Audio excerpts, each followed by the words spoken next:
আবারও ভারত-পাকিস্তান সংঘাত থামানোর দাবি করলেন ট্রাম্প। মার্কিন প্রেসিডেন্ট ডোনাল্ড ট্রাম্প আবারও দাবি করলেন, ভারত ও পাকিস্তানের মধ্যে সম্ভাব্য পারমাণবিক যুদ্ধ তিনি থামিয়েছেন। অবশ্য ভারত তৃতীয় কোনো পক্ষের হস্তক্ষেপের কথা বরাবরই অস্বীকার করে আসছে। ডোনাল্ড ট্রাম্প দাবি করেছেন, তিনি ভারত ও পাকিস্তানের মধ্যকার সংঘাতের সমাধান করেছেন। পাকিস্তানের নেতৃত্ব তাকে লাখ লাখ মানুষের প্রাণ বাঁচানোর কৃতিত্ব দিয়েছেন। গতকাল সোমবার ফ্লোরিডার মার-এ-লাগোতে প্রতিরক্ষামন্ত্রী পিট হেগসেথ, নৌমন্ত্রী জন ফ্যালন এবং পররাষ্ট্রমন্ত্রী মার্কো রুবিওকে পাশে নিয়ে ট্রাম্প এই মন্তব্য করেন। ট্রাম্প বলেন, আমরা পাকিস্তান ও ভারতের মধ্যে একটি সম্ভাব্য পারমাণবিক যুদ্ধ থামিয়েছি। পাকিস্তানের অত্যন্ত সম্মানিত জেনারেল, যিনি ফিল্ড মার্শাল, তিনি এবং একই সঙ্গে পাকিস্তানের প্রধানমন্ত্রী বলেছেন, প্রেসিডেন্ট ট্রাম্প ১ কোটি মানুষের প্রাণ বাঁচিয়েছেন, হয়তো তার চেয়েও বেশি। মার্কিন প্রেসিডেন্ট আরও যোগ করেন, আপনারা জানেন ৮টি বিমান ভূপাতিত হয়েছিল। সেই যুদ্ধ ভয়াবহ।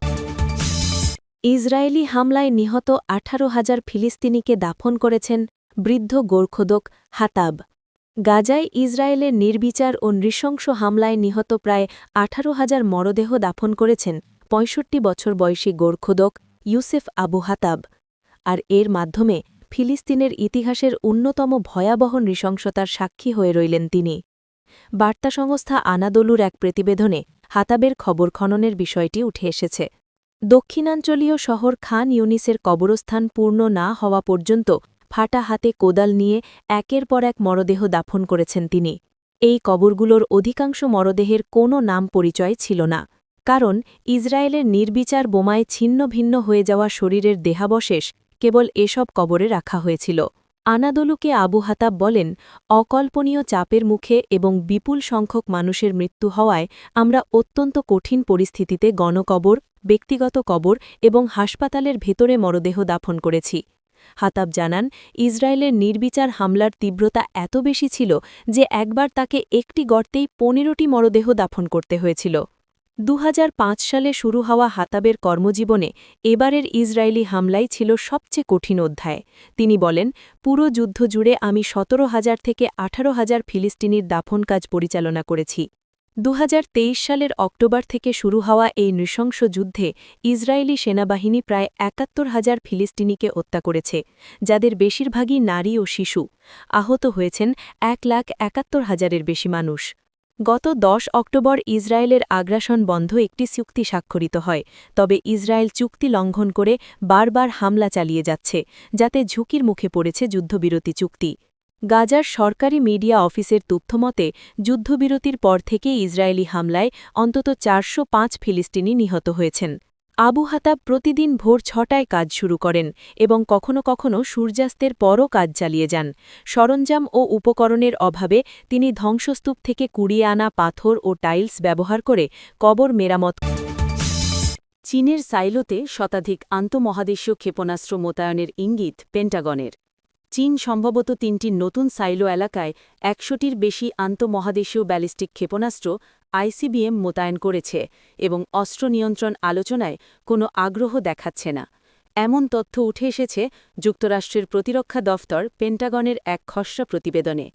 প্রতিবেদনে বেইজিংয়ের ক্রমবর্ধমান সামরিক উচ্চাকাঙ্ক্ষার কথা তুলে ধরা হয়েছে। ব্রিটিশ বার্তা সংস্থার রয়টার্স এই খবর জানিয়েছে। শিকাগো ভিত্তিক অলাভজনক সংস্থা বুলেটিন অব দ্য অ্যাটমিক সায়েন্টিস্টসের মতে, চীন অন্য যে কোনো পারমাণবিক শক্তিধর দেশের চেয়ে দ্রুততার সঙ্গে অস্ত্রভাণ্ডার সম্প্রসারণ ও আধুনিকায়ন করছে। বেইজিং সামরিক শক্তিবৃদ্ধির খবরকে চীনকে কলঙ্কিত করা ও আন্তর্জাতিক সম্প্রদায়কে বিভ্রান্ত করার প্রচেষ্টা বলে বর্ণনা করেছে। গত মাসে মার্কিন প্রেসিডেন্ট ডোনাল্ড ট্রাম্প বলেছিলেন, তিনি চীন ও রাশিয়ার সঙ্গে পারমাণবিক নিরস্ত্রীকরণ নিয়ে একটি পরিকল্পনা নিয়ে কাজ করতে পারেন। কিন্তু রয়টার্সের প্রত্যক্ষ করা খসড়া প্রতিবেদনে বলা হয়েছে, বেইজিংয়ের এ ব্যাপারে কোনো আগ্রহ নেই। প্রতিবেদনে বলা হয়েছে, বেইজিংয়ের পক্ষ থেকে এ ধরনের পদক্ষেপ বা আরও বিস্তৃত অস্ত্র নিয়ন্ত্রণ আলোচনায় কোনো আগ্রহ আমরা দেখছি না।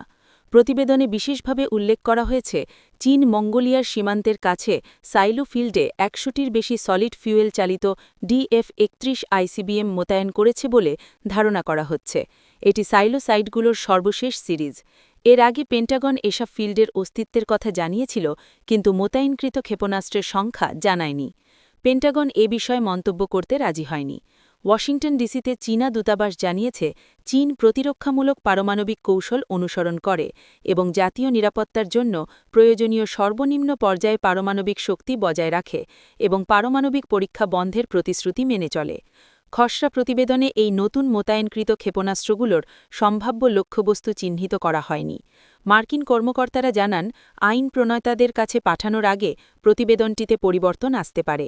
প্রতিবেদনে বলা হয়েছে, ওডেসায় হামলা জোরদার করেছে রাশিয়া, হুমকিতে সমুদ্রপথ।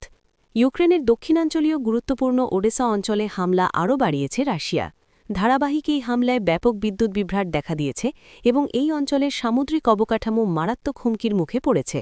সোমবার ২২ ডিসেম্বর সন্ধ্যায় ওডেসার বন্দর এলাকায় হামলা চালানো হয়। এতে একটি বেসামরিক জাহাজ ক্ষতিগ্রস্ত হয়েছে বলে জানিয়েছেন আঞ্চলিক গভর্নর। ব্রিটিশ সংবাদমাধ্যম বিবিসি এ খবর জানিয়েছে।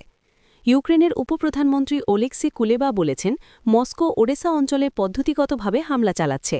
গত সপ্তাহেই তিনি সতর্ক করে বলেছিলেন, যুদ্ধের মূল কেন্দ্রবিন্দু ওডেসার দিকে সরে যেতে পারে। প্রেসিডেন্ট ভলোদিমির জেলেন্সকি বলেন, এই লাগাতার হামলার লক্ষ্য হল ইউক্রেনকে সমুদ্রপথে পণ্য পরিবহন ও লজিস্টিক সুবিধা থেকে বঞ্চিত করা। চলতি মাসের শুরুতে রাশিয়ার প্রেসিডেন্ট ভ্লাদিমির পুতিন হুমকি দিয়েছিলেন, কৃষ্ণ সাগরে রাশিয়ার তথাকথিত শ্যাডো ফ্লিটের ট্যাঙ্কারের ড্রোন হামলার জবাবে ইউক্রেনের সমুদ্রে যাবার পথ বন্ধ করে দেওয়া হবে। শ্যাডো ফ্লিট বলতে পশ্চিমা নিষেধাজ্ঞা এড়াতে ব্যবহৃত শত শত রুশ তেলবাহী জাহাজকে বোঝানো হয়। রবিবার রাতে চালানো হামলায় প্রায় ১,২০,০০০ মানুষ বিদ্যুৎবিহীন হয়ে পড়ে। একই সঙ্গে একটি বড় বন্দরে আগুন ধরে যায়, যেখানে ময়দা ও ভোজ্য তেলের ডজনখানেক কন্টেনার পুড়ে যায়। এরপর সোমবারও হামলা হয়। এভাবে সাম্প্রতিক কয়েকদিনে শতাধিক হামলা চালানো হয়। এর ফলে বিদ্যুৎ সরবরাহ ব্যাহত হয়েছে এবং হতাহতের ঘটনাও ঘটেছে। গত